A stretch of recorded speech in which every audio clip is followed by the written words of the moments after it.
Hi good morning friends. Um, శుభోదయం. So ఇవాళ మనము సెల్ఫ్ రిఫ్లెక్షన్ అనే జర్నీ స్టార్ట్ చేసాము. దాంట్లో ఫిఫ్త్ టాపిక్ వచ్చి ఓపెన్ మైండెడ్నెస్.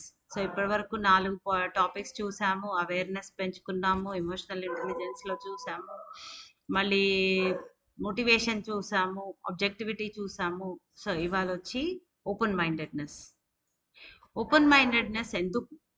మనం బానే ఉన్నాం కదా! మనమెందుకు మళ్ళీ కొత్త ఐడియా నుంచి చూడాలి ఒక విషయాన్ని? మనకు ఆల్రెడీ తెలిసిన విషయమే కదా! అని అనుకుంటాం. కానీ ఆ దృక్పథం, ఆ కొత్త దృక్పథం అనేది చాలా చాలా ఇంపార్టెంట్ అన్నమాట. మనం ఒక విషయాన్ని చూసినట్టు మరో ఇద్దరు అలా చూడలేరు. అలాంటప్పుడు 10 మంది 10 రకాలుగా చూస్తారు.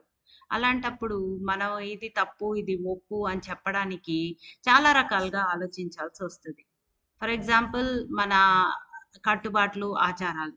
సో, ఆచారాలలో చాలా ఆహ్, విషయాలున్నాయి. For example periods. So, periods ఒచ్చి మనకి తెలుసు. ఈ పర్టిక్యులర్ మంత్‌లో వచ్చేస్తది. కానీ దానికోసము అయ్యో! నేను గుడికెళ్ళలేకపోయానని బాధలు పడిపోవడము, లేదా నేను ఇంట్లో ఫంక్షన్ ఉంటే అందులో పార్టిసిపేట్ చేయలేకపోయాను అనుకోవడము, దానికోసం పెద్దవాళ్ళు తిట్లు తిట్టడము, పక్కకు 3 రోజులు కూర్చోబెట్టడము, ఇవన్నీ కూడా జరుగుతూ ఉంటాయి. సో, ఈ దృక్పథాలు చాలా తేడాలుంటాయి మనం చూస్తే. కొంతమందికి యాక్సెప్ట్ చేసేసి ఓకే. నువ్వు ఉన్నావు కదా! పర్వాలేదు కూర్చో అని అంటారు. కానీ కొంతమంది అది యాక్సెప్ట్ చెయ్యకపోవచ్చు. అట్లానే మన పనిలో, మన వర్క్ బయట చేసే వర్క్‌లో, మన కెరియర్‌లో, మా మనం మాట్లాడే విధానంలో మనకు మంచిగా అనిపించినట్టు వేరే వాళ్ళకి మంచిగా అనిపించాలనే రూల్ ఏమీ లేదు. ఓపెన్ మైండెడ్‌నెస్ పెట్టుకోవడం వలన ఒక్క పనికి 10 రకాలుగా ఆలోచించే జ్ఞానం అనేది మనం పొందవచ్చు.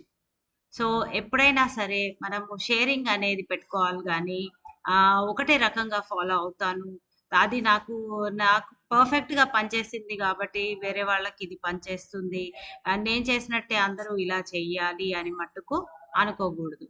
సో, ఆహ్, మనకు లోకంలో జియోగ్రఫీ వేరే ఉంటది. ప్రతి ఒక్క ప్లేస్‌ది పరిస్థితి వేరే ఉంటది.